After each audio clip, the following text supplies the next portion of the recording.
Hello, thanks for joining us. I'm Dan Bennett here with Ian McCullough, Ben Kosky, and former QPR striker Kevin Gallen. Well, we are going to chat QPR. We've got a lot to get through. Obviously, transfer deadline day yesterday. We're recording this the day after.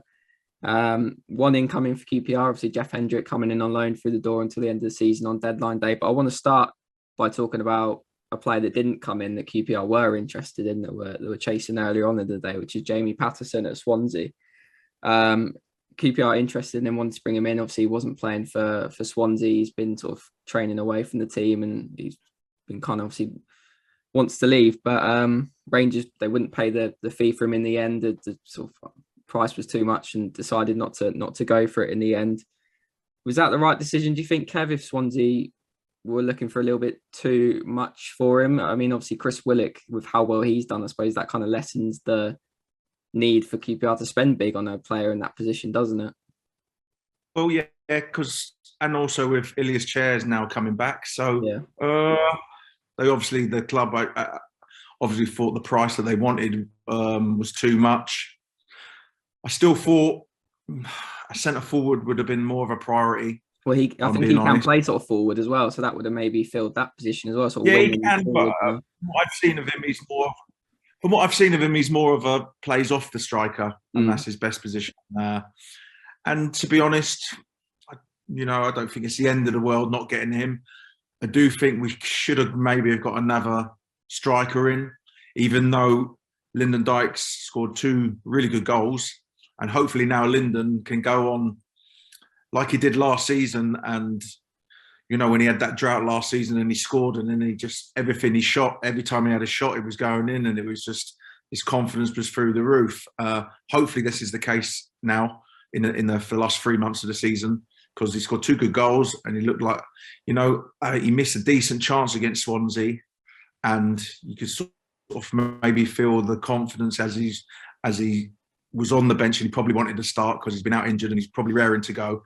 And then to get 2 goals on Saturday, so a great confidence booster for him, and this is, hopefully for the team and for the club, that he can go on a similar run to which he did last season, when the end of the season, when he was fantastic for us.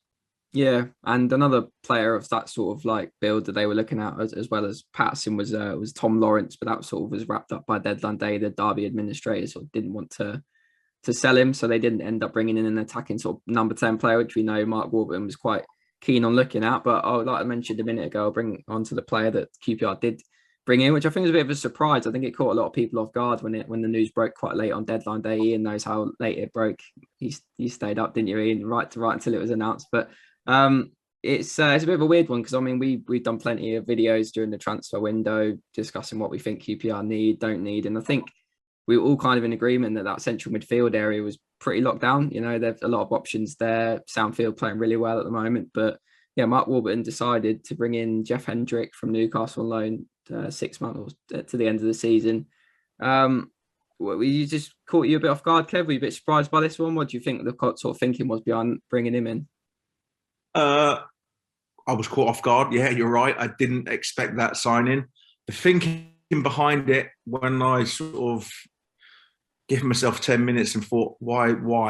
Now, the only thing I would say is, if something happens to Stefan Johansson, an experienced centre midfielder, that they might feel that the midfield is a little bit young and they need someone with similar experience. And as cover, that is the only thing I can sort of suggest. Thought the midfield played very well. Stefan Johansson, I think, is coming back into form. He looked good. Sam Field has slotted in there, looks strong. You've got Don Ball on the bench. Amos playing in that sort of number 8 role, joining in with running on, joining in with Willock and Dykes on Saturday, had a very good game. So, and you still got Dazelle on the bench. So the only reason I would say the Hendricks is because maybe if something happens to Stefan Johansson, and he's got that experience of playing regular football for, he's 30, I'd say, what is he, 30 years old? 30, yeah. So his birthday yesterday, actually, on deadline day. So that's how he spent his birthday. Doesn't get better than that, signing for QPR on your birthday, exactly. Does it? What a birthday present, eh? That's the only thing It was a surprising one when the news kind of broke. You know, like I said, the midfield is really stacked with options at the moment. I mean, that was what Mark Warburton said as well. What you just said there, Kev, about bringing in a bit of experience. Obviously, there's some big games coming up as the season comes to an end, and QPR pushing for promotion. Hendrick's obviously been in those positions before. He played in the playoff final that QPR beat when QPR beat Derby, so he's been in plenty of sort of promotion races. But it's difficult at the moment, I think, for me to see how he's going to fit in. I don't think he gets in ahead of Field. I don't think he gets in ahead of Johansson. I suppose Newcastle, with everything they were doing and all the change at the club, he's probably a player that I imagine become available and, not a massive sort of expenditure, is it? It's only a loan deal to the end of the season. It's pretty risk-free, but it is difficult to see how he's going to get in. Well, I'd also say I can't see him coming to QPR and not wanting to play. That's what he said, didn't he? In an interview, he was like, I wanted to get out of Newcastle and I wanted to play. So, yeah. So who's he going to drop? Who? I don't think anyone really at this moment after that very good performance on Saturday deserves to be left out, really. So it's a tough one for them. And Amos, it's a good tough playing well too. Amos is doing well when he plays as well. So we've got sort of three guys playing really well. I mean, Ian, what did you think of the Jeff Hendrick signing? Can you understand it at all? Again, like Kev, I had to think about why have they signed him. But I mean, taking away from that, he's a very good player. I mean, he's not going to make you worse having him. Yeah. It's a pretty low bar at the moment, but he's been Ireland's best player probably for the last sort of 2 or 3 years. He's got nearly 70 national caps. He's 150 games in the Premier League, and he's probably lost his place in the Newcastle team only because, the new broom that's sweeping through that club at the moment. So yeah, in terms of that respect, it's a bit of a no-brainer really. If you can get him, I wouldn't, you bring him in. I think Warburton at the moment, he's very big at the moment about creating. He wants competition, real competition. He's mentioned it about, with the goalkeeper situation, Marshall come in and also providing competition for Senny Dieng. And also they've got a lot of games coming up. And I think the Coventry game, for example, they really missed Stefan Johansson in that game. Really missed him. Dazelle really he struggled in that game. And I think that could be a factor behind it. It just gives him a chance just to rotate. Because it's probably the most important part of the team, the centre of midfield. That's where games are often won or lost. So you've got plenty of cover there. And I think, you touched on Amos there. I think his performance on Saturday, and I thought he was pretty good against Swansea as well. That need to buy someone like Patterson, I don't think is there as much now because you've also got Chair coming back. And that's almost like, he's been missing for 7 games and they haven't lost. And it's almost like you're bringing in, a really good number 10 as a new signing. Him coming back, he's going to be fresh because he's barely played in the AFCON. And also Amos gives you that kind of extra attacking option from midfield. So I think they're well stocked there. And, there's 18 games to go. I think it's a good signing. It's a good signing. And as for Patterson, I mean, how much are you going to pay for someone that's out of contract in the end of the season? They want 800 grand for him. Why are you going to pay that? I think they've offered something 250 or something like that, and they've said no, and they've walked away, which is something that QPR sides of the past haven't done. Yeah, that's what I was going to say. I think it's a sign of the times that have changed. I think it would have been good to get another sort of creative player in. When you're going for promotion, you need a lot of guys that can, even if he's coming off the bench, that can create opportunities and score goals. And I think another player in that area, as I've said before, and it would have helped. So it's a shame they couldn't get him in. But at the same time, I think, QPR can't be paying silly money and putting themselves at risk for, overpaying for players. And we've seen, what Bournemouth were doing on deadline day. They're, going all in, banking on getting back to the Premier League. And I don't think QPR can put themselves in that position. So I think, the health of the club, I think, is obviously more important than splashing out on a player and sort of risking having to get to the Premier League or, putting yourselves in more debt. So I do get why they didn't do it, but I do think it would have been nice to have a sort of player in that position. What do you think, Ben, about obviously not bringing in a sort of number 10 creative player and bringing in Hendrick instead? What were your thoughts on that?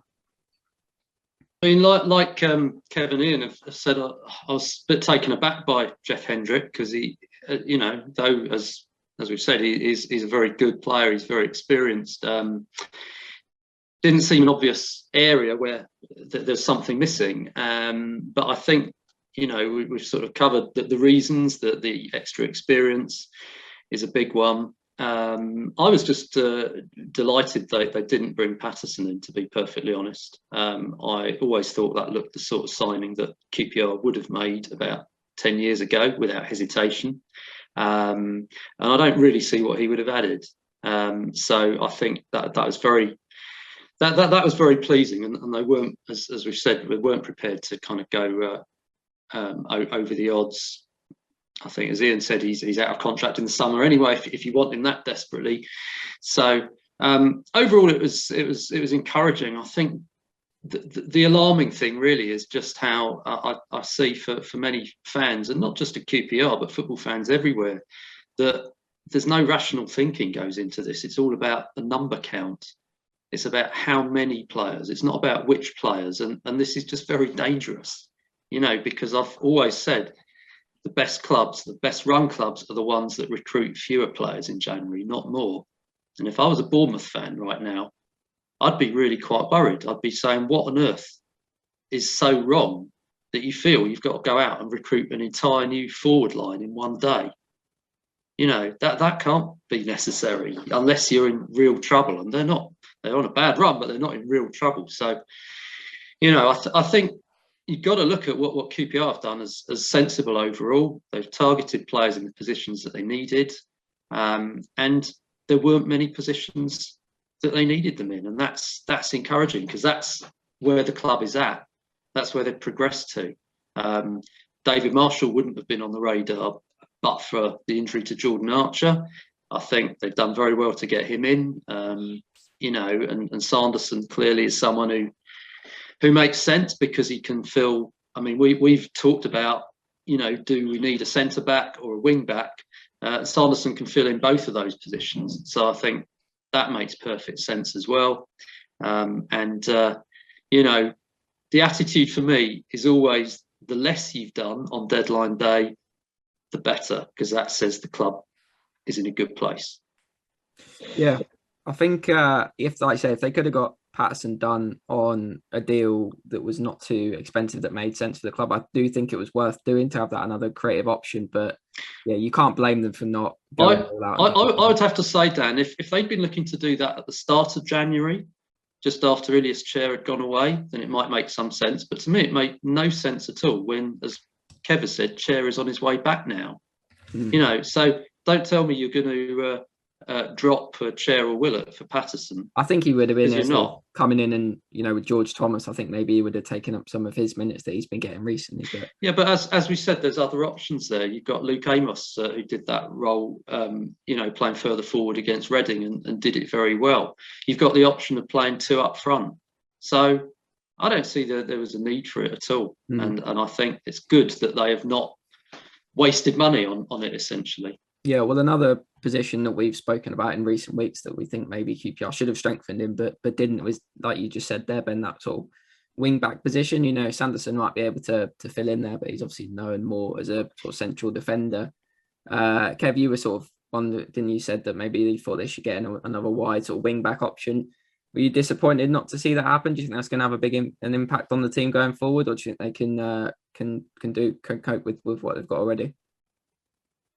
I think so. What happened on Saturday is Sanderson came on and Barbe moved to left wing back and Wallace came off, and that's quite good because Wallace didn't have to play the whole 90 minutes, so sort of gives him a little bit of a rest, because I think Wallace is very key to QPR because he is a natural left-footed wing back specialist, left back, left wing back. So now we've got Sanderson can actually give, if we like you're winning 4-0, you can take Wallace. If you're 0-0, you might think, we need to keep him on. But you're 4-0 up, Wallace come off, you've done well, have a little breather, have a few days off, and we've got we might not even see him on Saturday for the FA Cup. They might think, save yourself for the league, Middlesbrough on the following Wednesday. So I think he's sort of covered. I think the manager sort of seems to feel, I bring Sanderson in, I can bring him in, and I can push Barbe to left wing back for the odd game here and there. I still keep going back. I still think I think a little bit of a missed opportunity not getting a centre forward. I really do. Just to, like you said, that the manager likes to have competition, and I I know there is a bit of competition there, but just it's always good if you're a manager just to look on the bench and you've got options. And even if you've got two up front starting the game, and you've got another two on the bench, and you think, well, this is the game for you, son, come on, or whatever. But maybe there wasn't, maybe they didn't have the money, and two, they might not have the option of the player that they wanted. Did they want to have a big one like Linden, or did they want a runner in behind who makes little runs? I don't know what the thinking is, but I just think, and regarding the Bournemouth one, I mean, they have taken a massive gamble. And if it pays off, then what a great bet. But if it don't, I mean, the manager will be under severe pressure, because how many players do you need? Yeah. Were you waiting by the phone, Kev, just in case the call came? Still do a job up front, yeah? I was banned for about 30 seconds. Do you think, Kev, that the results they had in January kind of maybe changed their way of thinking about what they need to do? Yeah, I say so. Because there was a lot of, we're going to miss Chair, we'll miss Dieng. Marshall's came in and he's been really good, hasn't he? Let's be fair. He's been assured, confident, composed. And I have to say the last few games, Chris Willock has really stepped up to the plate and has been superb. And they're probably thinking, hold on a minute, why upset the apple cart? There's other ways of thinking it. We don't need anyone. That's why I thought the Patterson one was just a bit strange. And going back to that, were they thinking maybe there was a bid coming in for Willock and Chair that they might not have been able to turn down, and Patterson to come in? I don't know. Or for next season, you don't know what the thinking is behind it. But it was just strange. The key to it now is just keep going, try and keep everyone fit. That's a massive one, especially key players.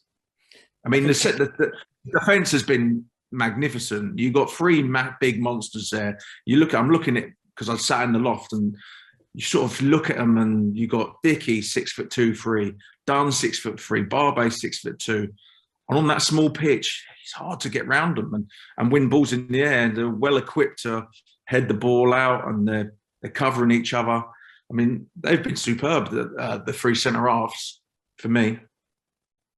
Yeah, I think obviously another player that departed the club, obviously not on deadline day, but just before it came about, was Jordi Devis. Obviously, Sanderson came in as another centre back option, and the decision was made to send Devis out on loan to Fortuna Düsseldorf for the rest of the season.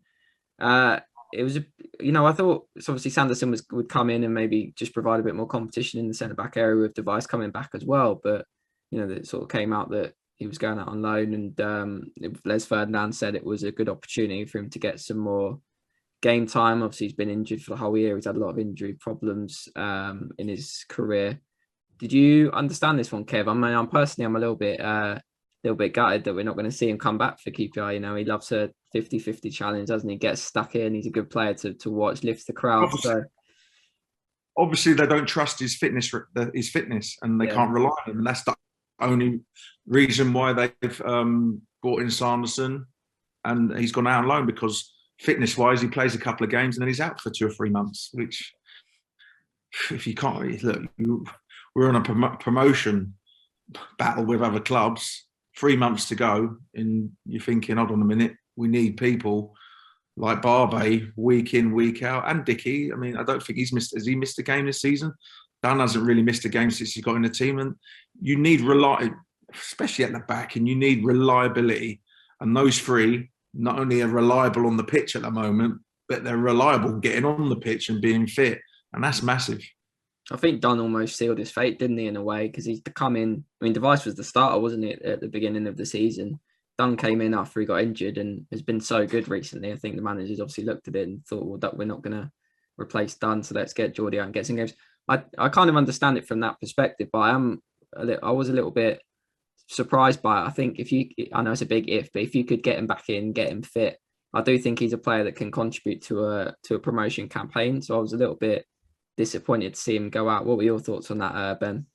I think you're right, Dan, and I don't think they in any way sort of closed the door on Devis and said he's not got a future at QPR or anything like that. But I think a big factor was probably the upcoming schedule. And you look at this month, February, and it's I forget exactly how many games in how many days, but from Peterborough onwards, it's pretty much Saturday midweek and then Saturday midweek again. And he's nowhere near match fit. I mean, that's quite clear. He had, I think, 45 minutes for the reserve side, and that's the problem. Say there was an injury or one of the centre backs gets suspended or something like that.